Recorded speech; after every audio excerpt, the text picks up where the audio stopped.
मध्य प्रदेश में शिवराज कैबिनेट की अहम बैठक हुई, जिसमें कई महत्वपूर्ण प्रस्तावों को मंजूरी मिली। इस बैठक में सभी मंत्री वर्चुअली शामिल हुए। कैबिनेट बैठक में तकनीकी महाविद्यालय में टीचर और नॉन टीचिंग स्टाफ को 7वें वेतनमान को मंजूरी दी है। वहीं बैठक में जिले के स्वास्थ्य अधिकारी और कलेक्टर के साथ सीएम शिवराज ने कोरोना को लेकर भी चर्चा की। सीएम ने सभी को जागरूकता अभियान चलाने के निर्देश दिए।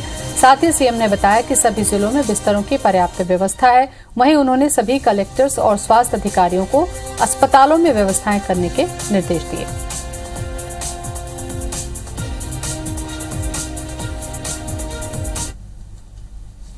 सभी जिला कलेक्टर, जिला कमिश्नर, मेडिकल कॉलेज के डीनों को एक साथ सामूहिक रूप से मुख्यमंत्री जी ने बैठक ली।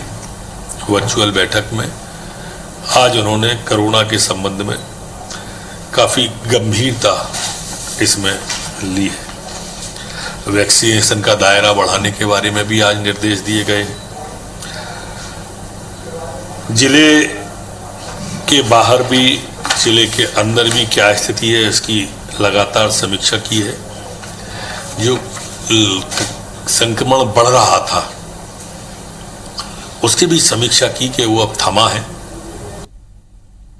सुधीर दंडोतिया हमारे साथ जुड़ रहे हैं, हमारे संवाददाता भोपाल से। सुधीर, कोरोना की समीक्षा की जा रही है और व्यवस्थाएं अस्पताल में दुरुस्त करने के निर्देश दिए जा रहे हैं।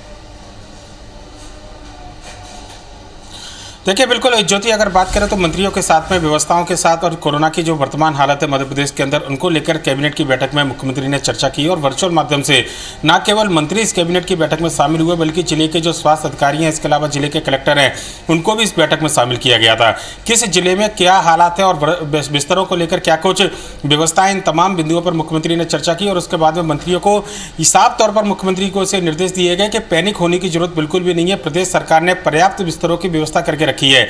इसके अलावा अगर बात की जाए तो जो स्वास्थ्य महकमे की जो तैयारियां हैं, उनको लेकर भी मुख्यमंत्री की मंत्रियों से चर्चा हुई। और साथ ही साथ जो जिले के कलेक्टर और स्वास्थ्य विभाग के अधिकारी हैं, मंत्री हैं, उनको मुख्यमंत्री की ओर से ताकीद किया गया है कि लोगों के बीच में जागरूकता अभियान खास तौर पर फैलाया जाए। चाहे नुक्कड़ नाटक की बात हो या फिर जो पुराने तरीके अपनाए जाते थे। पिछले कोरोना काल में हमने देखा था कि किस तरीके से अलग अलग सामाजिक संस्थाओं के साथ धर्मगुरु और सरकारी महकमा था, वो लोगों को जागरूक करने का काम कर रहा था। लगभग उसी तर्ज पर एक बार फिर से मुख्यमंत्री ने लोगों को जागरूकता फैलाने के निर्देश जो है वो मंत्री और अधिकारियों को दिए हैं। इसके अलावा कैबिनेट की बैठक की अगर हम बात करें तो जो एजेंडा कैबिनेट की बैठक में बिंदु लाए गए थे, लगभग उन सभी बिंदुओं पर सहमति बनती हुई नजर आई और उन प्रस्तावों को मंजूरी भी मिली है।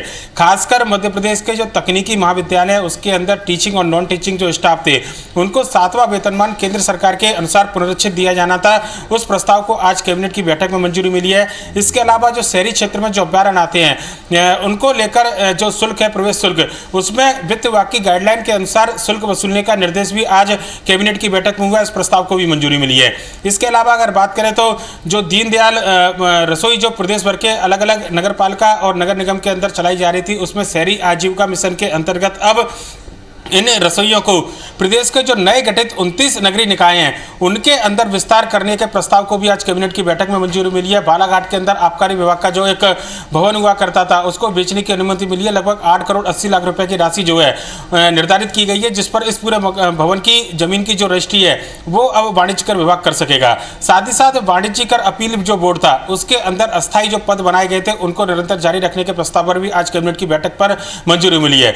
पर बैठक में सबसे ज्यादा फोकस जो है वो कोरोना को नियंत्रण को लेकर रखा गया था। लिहाजा मुख्यमंत्री की ओर से जो निर्देश दिए गए हैं, मंत्रियों को ये साफ कहा गया है कि अपने अपने जो क्षेत्र है वहां पर मंत्री जाकर कम से कम जागरूकता अभियान फैलाएं और व्यवस्थाओं को दुरुस्त रखने में प्रशासन और सरकार का पूरी तरीके से सहयोग रखें। जो भ्रम फैलाए जा रहे हैं कोरोना को लेकर प्रदेश के अंदर, चाहे स्वास्थ्य विभाग की व्यवस्थाओं को लेकर हो या फिर बिस्तरों की संख्या को सीमित मात्रा में बताने को लेकर हो, उस पर किसी भी तरह के भ्रम को लेकर कोई पैनिक ना फैले, ये भी मुख्यमंत्री की ओर से मंत्रियों को कहा गया है। ज्योति, बहुत बहुत धन्यवाद आपका सुधीर, तमाम जानकारी विस्तार से हमें देने के लिए।